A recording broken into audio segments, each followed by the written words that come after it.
Boa noite a todos. Que a paz de Jesus, o amor de Maria, nos envolva hoje e sempre. É mais uma vez uma alegria para nós poder estar aqui para contribuir de alguma forma para a doutrina espírita e que os ensinamentos de Jesus, nessa nova oportunidade que Allan Kardec nos trouxe, possa trazer elucidação para as nossas mentes. O tema da nossa reflexão da noite é servir agora ou depois. Era tarde, quase noite, quando aquele imponente senhor caminhava por ruas desertas. Ele tinha certeza de que no seu íntimo algo muito importante e decisivo haveria de acontecer com ele. Pois, desde que aquela verdadeira praga havia chegado ali naquela região, o grande senador Públio Lentulus estava sem sossego, pois a sua própria esposa, Lívia, estava, através da sua serviçal Ana, seguindo as pegadas do carpinteiro, seguindo as pegadas de Jesus, se encontrando com os cristãos nas catacumbas de Santo Estevão, como era conhecida. Lívia, com Ana, sempre que ia aos encontros com os cristãos, era motivo de briga na casa, porque Públio Lentulus blasfemiava, xingava, e a esposa, apesar de tudo, nada dizia, nada falava. Pois ela tinha no seu íntimo uma sede muito grande, além de conhecer o Mestre Jesus. Ela clamava pela cura de sua filha Flávia, que tinha lepra. E então, o senador, orgulhoso, para livrar-se de algum tipo de escândalo, ele resolveu por gelá-la, deixá-la de lado, com pouca liberdade, separando de corpos dela e deixando ela como se fosse quase que uma serviçal na casa. Mas Lívia não se deixava bater e continuava com sua serva Ana nos seus encontros nas catacumbas de Santo Estevão, juntamente com o núcleo de cristãos daquele lugar. Até que um dia, num desses encontros, Lívia teve a grata oportunidade de se defrontar com o próprio Cristo, que veio dizer a ela que sua filha estava curada. Jesus, com seu magnetismo e autoridade no que se tange nos caminhos reencarnatórios, compulsórios e biológicos e físicos, havia curado a sua filha à distância. E a pobre senhora não via a hora, com lágrimas nos olhos, correndo o quanto podia, para chegar em casa e poder constatar o que Jesus havia dito. E foi o que aconteceu. A sua filha agora pulava, corria, tinha fome, queria se alimentar, voltava à sua cor normal e a sua pele totalmente curada. O orgulhoso senador pôde constatar pelos seus próprios olhos a cura integral de sua filha. E, na sua arrogância, admitiu que talvez aquilo se desse por conta das beberagens, da medicina da época, dos vários e vários especialistas da época que ele havia levado sua filha. Mas no seu íntimo, ele tinha certeza que havia de ter alguma coisa, aquela cura, com aquele feiticeiro. Porque o povo daquele tempo, eles diziam que Jesus era um feiticeiro, que todo aquele que tivesse contato com ele, nunca mais conseguia se livrar de sua companhia. Mas embora ele maldizesse Jesus, embora ele dissesse que Jesus era um feiticeiro, ele vivia farejando notícias do Mestre Jesus, pois ele sentia no seu íntimo que ele havia de ter um contato mais íntimo com o Mestre Jesus. Então Públio Lentulus, o nosso conhecido Emmanuel, como dissemos no começo, numa tarde, quase noite, caminhando por ruas desertas, ele começa a sentir as suas pernas tremerem, ele começa a sentir o suor exacerbado, ele começa a sentir um tremor interno, sem saber o quê. As lágrimas começam a descer aos seus olhos, a boca seca, e aquele tremor e aquela palpitação, quando ao longe ele vê. Era magro, vinha vestido com uma vestimenta que na época dizia vestimenta inconsútil, porque era feito de linho sem costura, que somente príncipes e reis poderiam vestir, mas que a grande tecelã era Maria de Nazaré que fazia para Jesus, pois ele era o seu príncipe, ele era o seu rei. Sobre os ombros, um manto da cor do barro cozido, nos pés, as sandálias trançadas com couro cru.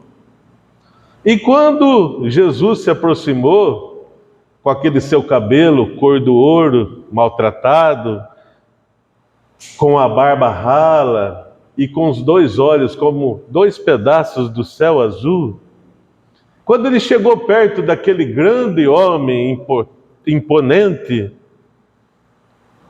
Jesus disse a ele que a cura da sua filha se dava devido à grandeza não dele, senador romano, e sim da sua mulher nobre e dedicada. O senador tentou retrucar o mestre, mas Emmanuel narra que nessa sua encarnação como Públio Lentulus, a verdade é que ele queria se ajoelhar e beijar o pé dos mestres Jesus. As pernas não se continham de segurar o corpo. E Jesus novamente diz a ele o seguinte, que ele estava numa encruzilhada de sua vida.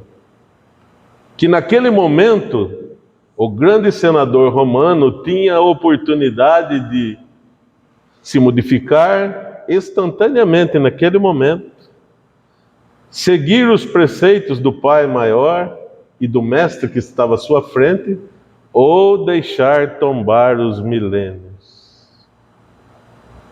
As lágrimas escorriam nos seus olhos, mas o orgulho prevaleceu. E o grande senador romano preferiu os milênios. Se calou, não respondeu Jesus, Jesus se foi. E o próprio Emmanuel narra que, a partir daquele momento que ele optou pelos milênios, eis que se estabeleceu em sua vida uma verdadeira roda kármica. O seu filho, em tenra idade, foi sequestrado pelos seus inimigos mais vorazes e ele nunca mais o encontrou. E ele pensou que o que seria aquilo? Começava naquele momento vários e vários acontecimentos em sua vida. E um dos piores que foi para ele foi num dia em que sua esposa, Lívia, agora abatida pelo sequestro de seu filho, continuou seguindo os passos de Jesus e dos cristãos. E o tempo foi passando, e um desses encontros que ela se encontrava, os guardas chegaram naquele ambiente fechado das catacumbas, cercaram todas as saídas para prender todos.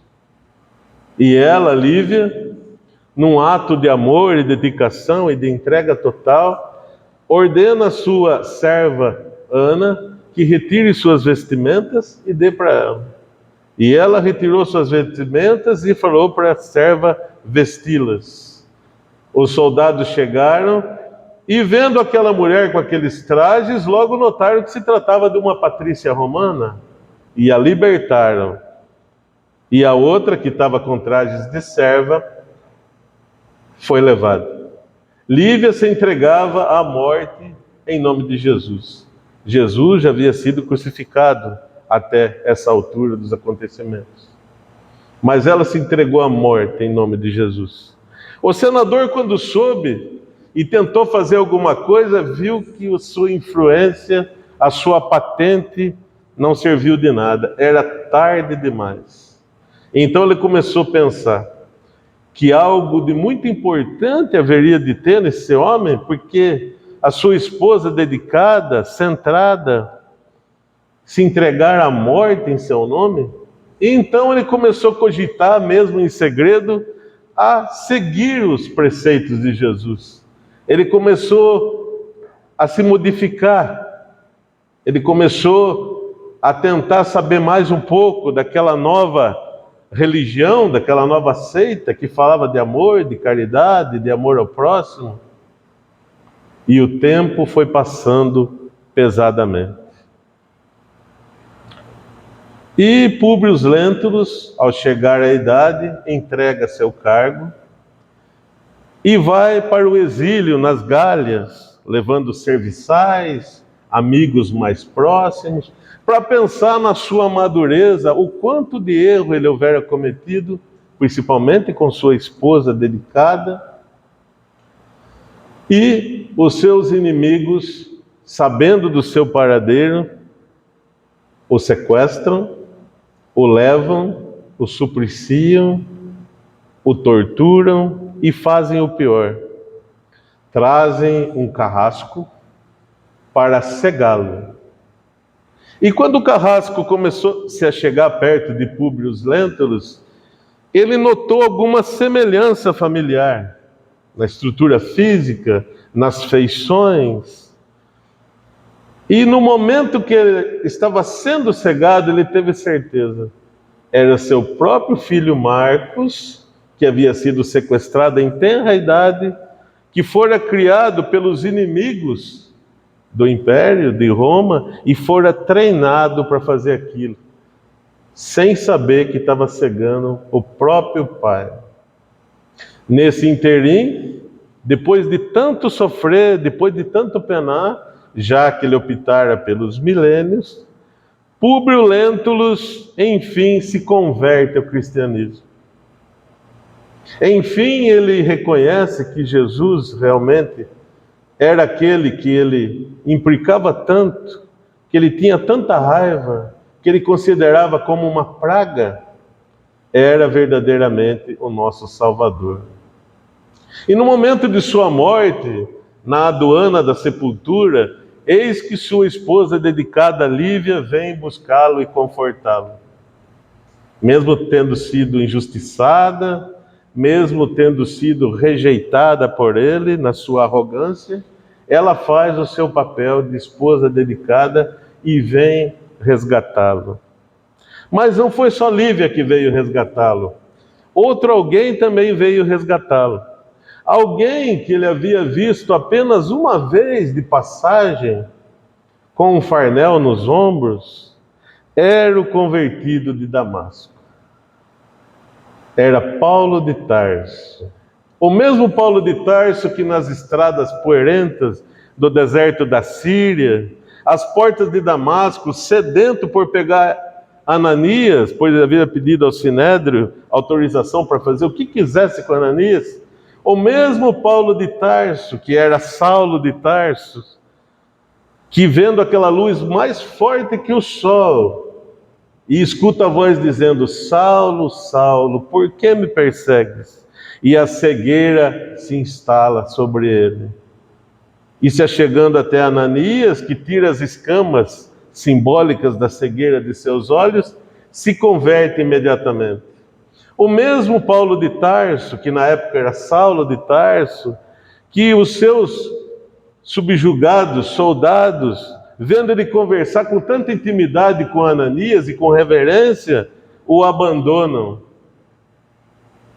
Era Paulo de Tarso, que Públio Lentulus via no além, e que tinha por missão, ele havia escolhido, que todos os inimigos do Cristo que desencarnassem, ele haveria de recebê-los e dar instruções. Que todos aqueles que perseguiram o Cristo em vida, de alta patente como ele, que mandava prender, mandava apedrejar, matar, todos aqueles que, como ele, pelo orgulho e arrogância desencarnassem, pelo poder, ele viria recepcionar. E com Públio Lentulus não foi diferente. Ele veio, recebeu Públio Lentulus e eles se tornaram muito amigos, pois eles tinham um perfil parecido.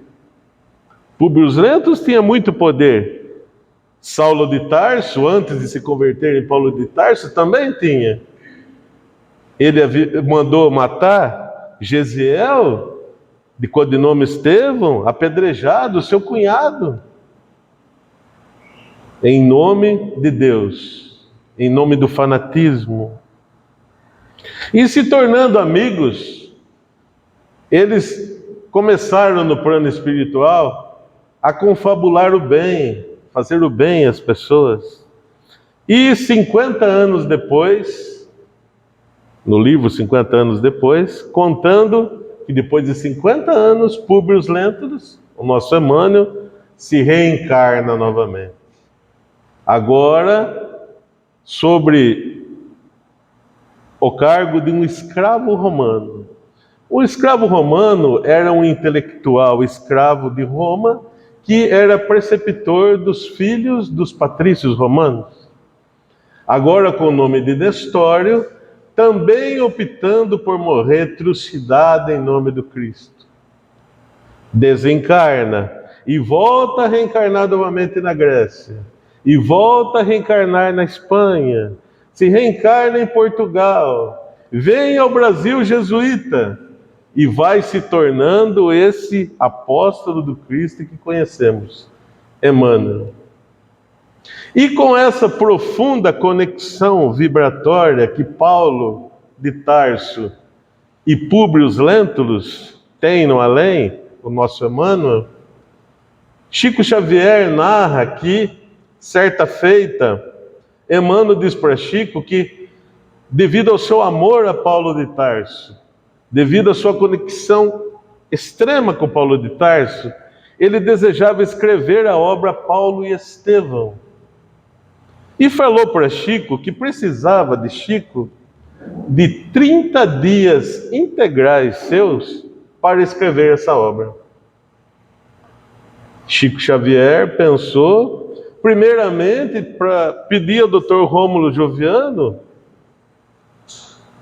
que talvez lhe desse 30 dias de férias, a Fazenda Modelo, década de 20, 30.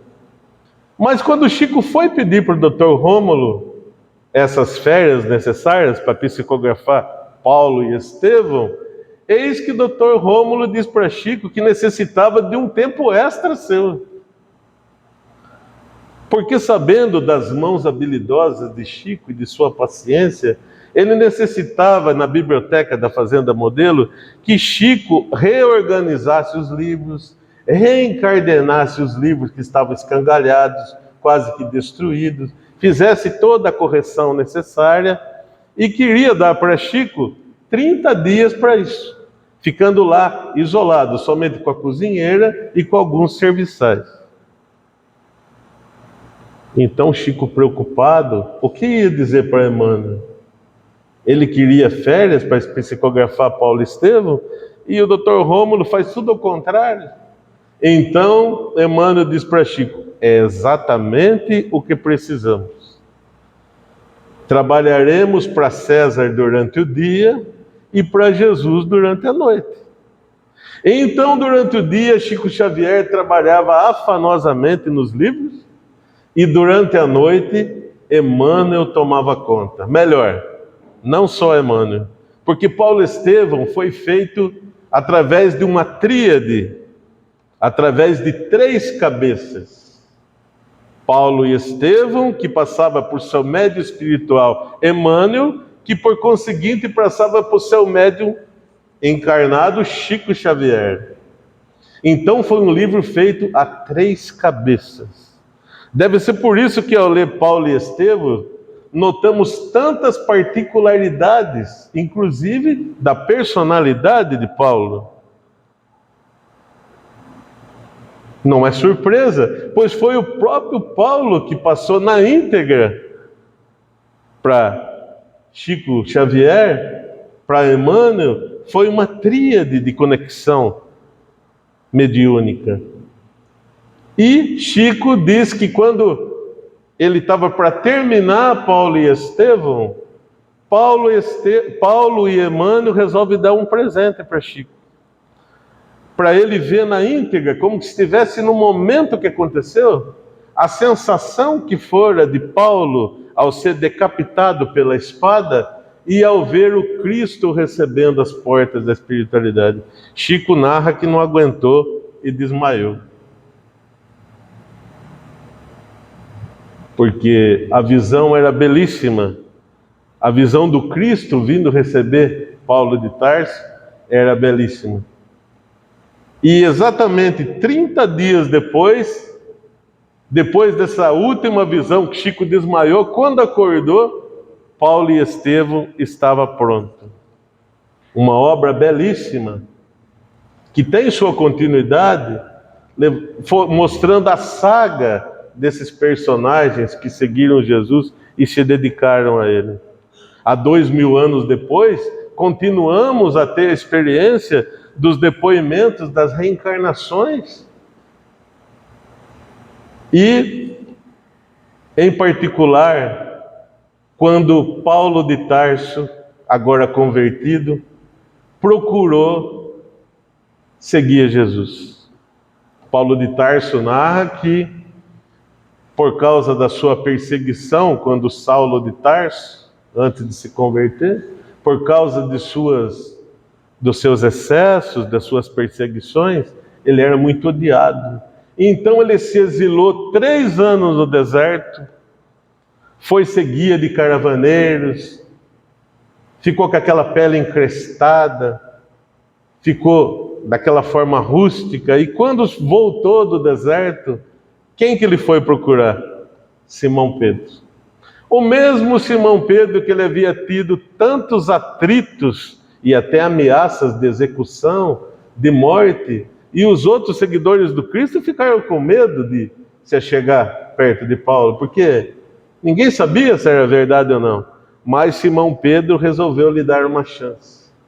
Simão Pedro entendeu, através de sua mediunidade, através do Cristo, que Paulo de Tarso era o vaso escolhido para levar a palavra aos gentios, às pessoas de um calibre maior de instrução, e por sua influência também política, pois ele tinha tríplice nacionalidade, ele tinha muito respeito no meio. Ele tinha tanto respeito que ele foi a Popeia Sabina, mulher de Nero, pedir pela vida de João, e foi atendido.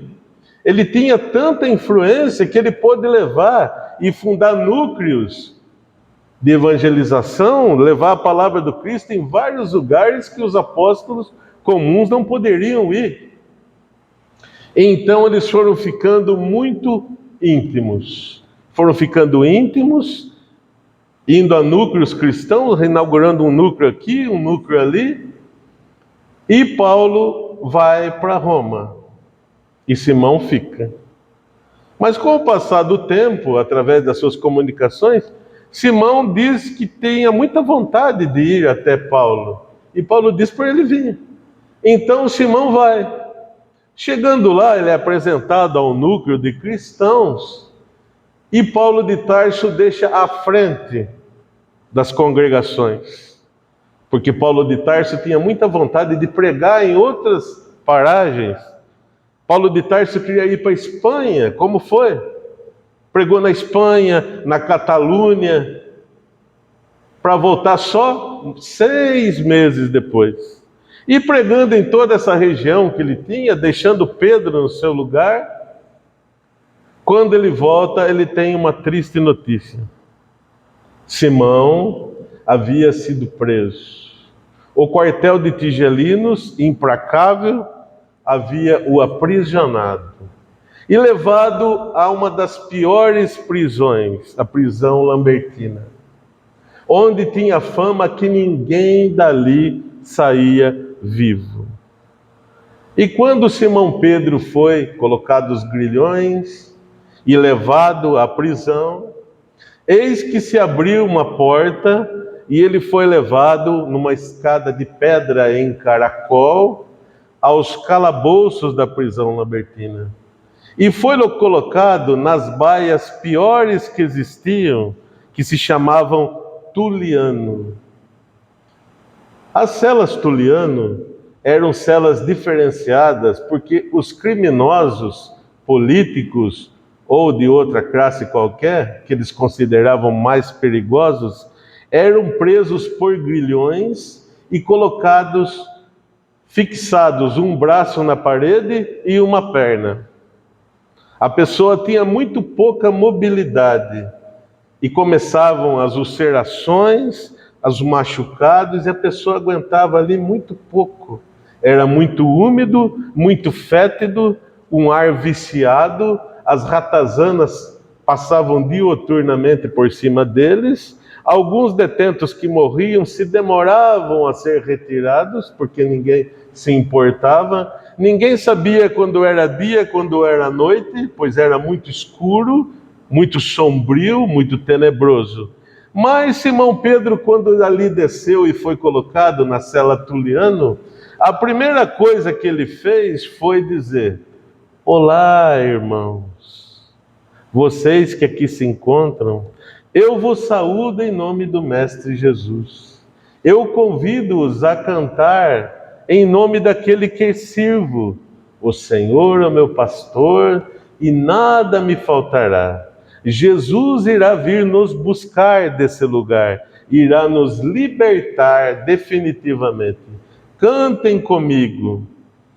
E os detentos, empolgados com aquela alegria, com aquela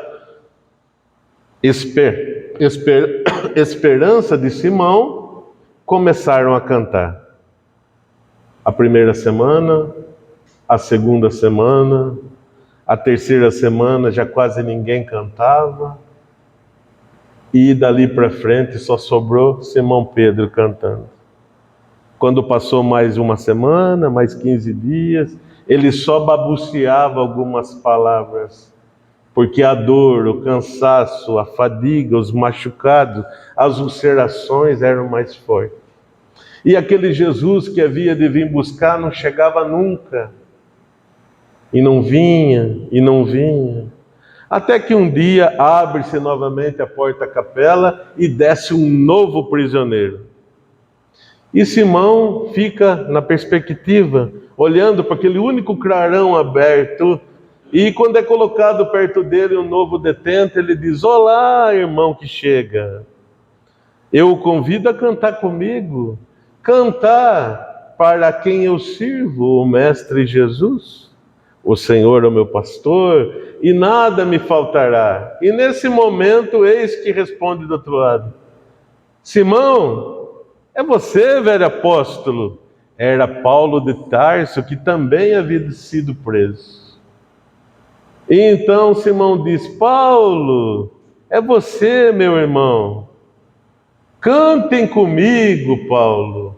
E os dois começam a cantar. E os presos também acordam daquela penumbra e começam a cantar também. E imediatamente os dois guardas descem, bravos, dizendo: Paulo, Tu não sabes que é escravo de Roma agora? Tu não sabes que irá morrer através do fio da espada? Paulo diz para eles assim: nós somos escravos, estamos com os nossos corpos presos, mas nós, espíritos, estamos libertos. Vocês estão soltos, mas estão presos à maldade, à escuridão, ao egoísmo. Convertam-se ao Senhor Jesus e Ele também vos libertará.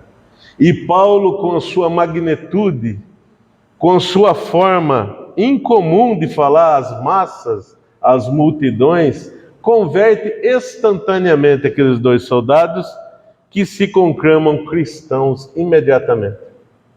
E prometem que, quando puderem, irão voltar para libertar os 2.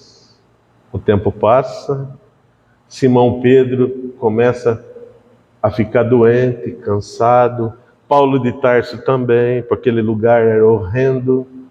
E eis que na troca de guarda, depois de muitos dias, eis que voltam os 2 soldados, dizendo: é agora, nós vamos soltar vocês 2. Começam a tirar os grilhões de Simão, e Simão, se libertando, vai e abraça Paulo de Tarso e diz: vamos embora, meu irmão, é agora a nossa chance, vamos pregar longe daqui, em outros lugares, vamos fundar novas igrejas. E Paulo diz: eu não vou, Simão, vá você. Mas Paulo, você não está vendo, nós vamos poder pregar em outros lugares. As igrejas não precisam de nós mais, Simão, vá você. Vá com o Mestre Jesus, que Jesus o acompanhe.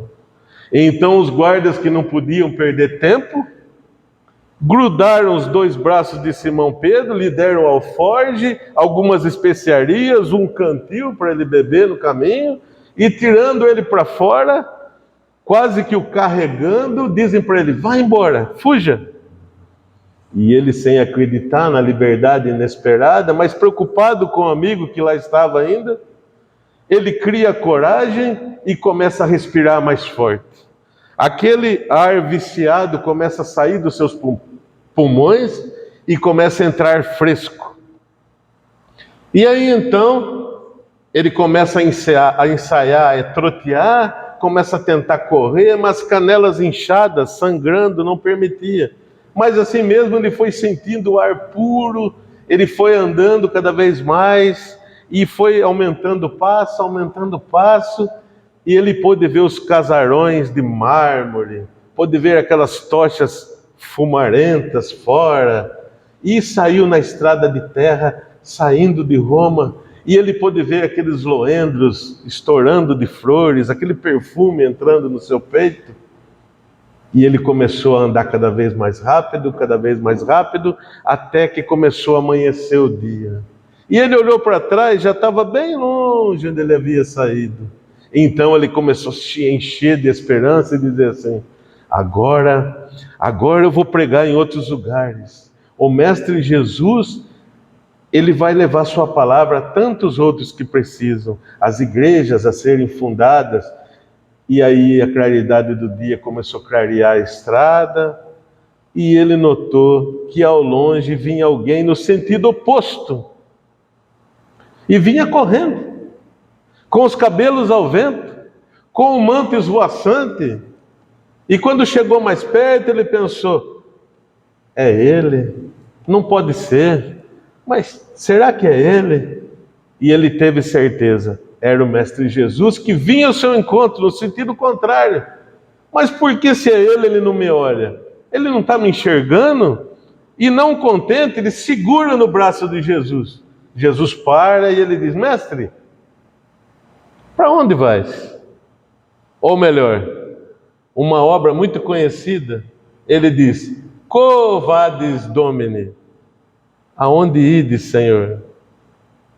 E Jesus lhe responde: eu estou voltando para a prisão. Você jurou que seria meu testemunho, agora está com medo de morrer.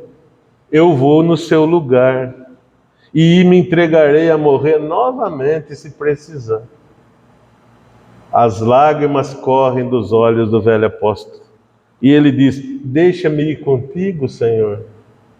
E quando ele se abaixa para pegar o manto que havia caído, quando ele se vira, Jesus já havia sumido. E então o que ele faz? Dá meia volta no sentido contrário. E começa a correr, e começa a andar.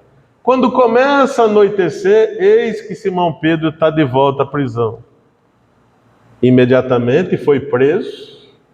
Os 2 guardas que haviam lhe dado a liberdade já estavam à espera de morrer no outro dia, como na verdade morreram, executados por traição. Mas antes de entrar novamente à cela, ele pede para falar da clarabóia com Paulo de Tarso. E ele diz: Paulo, ô Paulo, sou eu que volto, Paulo. Você tinha razão. As igrejas não precisam mais de nós. E se alguém tem que morrer em nome do Cristo, Paulo, que sejamos nós. No outro dia, se dividiu em 2 caminhos para a execução. Paulo de Tarso, por ter origem romana, teve direito a uma morte mais rápida, decepado a cabeça por um fio da espada. E Simão Pedro foi levado nas imediações do Monte Vaticano, onde se ergueu a basílica, e onde ele foi crucificado de cabeça para baixo. Mas eles tiveram a recompensa que muitos de nós talvez levaremos quantas encarnações para ter. O próprio Cristo veio os receber. Aí a pergunta que fica: assim como Públio Lentulus, com seu encontro com Jesus, preferiu tombar dos milênios, ao invés de modificar naquela oportunidade, o que nós decidiríamos no lugar dele? Servir agora ou depois? Vem agora. Espera, Senhor, deixa-me abarrotar meus celeiros, depois eu vou. Vem agora, Jesus disse. Agora eu vou, Senhor, já abarrotei meus celeiros. Jesus disse: tolo tu és, essa noite virão buscar a tua alma. Vem agora. Eu vou, Senhor. O outro diz: eu não vou. O que disse não vou, pensa melhor e vai. O que disse que ia, se arrepende e não vai mais. E Jesus disse: vem agora. Amanhã pode ser tarde. E então, Jesus também diz que os cobradores de impostos e as meretrizes entrariam primeiro no reino dos céus. Porque alguém que não tem informação nenhuma e de repente recebe a oportunidade e assimila no mesmo momento, tem uma oportunidade muito maior daqueles que se dizem sábios, entendidos e que tentam burlar as leis que Jesus nos ensinou.